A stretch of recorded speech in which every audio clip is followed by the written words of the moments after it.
You're watching Times Now, and Times Now has accessed documents which officially confirm a scam within the National Technical Research Organisation.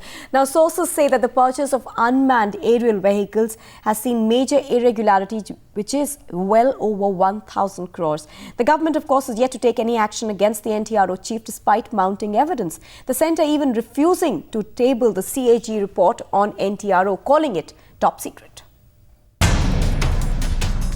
India's biggest intelligence scam now stands exposed. This time causing not just loss to the exchequer, but also compromising on the national security.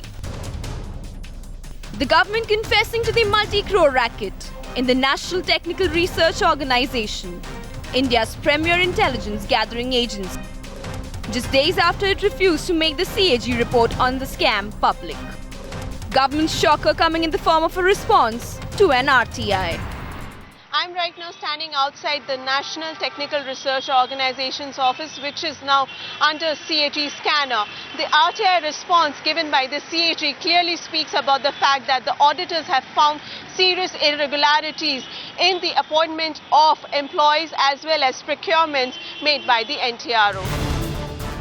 Hundreds of crores lost in the purchase of unmanned aerial vehicles from an Israeli company by an agency that is expected to safeguard our internal and external security, providing intelligence inputs, carrying out high-tech surveillance jobs. But what it did in turn has sent shockwaves across the country, violating every rule in the book while procuring UAVs. Not just that, Times Now has in its possession a letter sent to the National Security Advisor Shiv Shankar Menon, a letter complaining of the malpractices in the recruitment of the officers in the intelligence gathering agency. But 6 months down the line, no response from the man who controls the NTRO. Instead, the probe over the irregularities in the recruitment has been handed over to the very man accused of running the racket, NTRO Chief PV Kumar.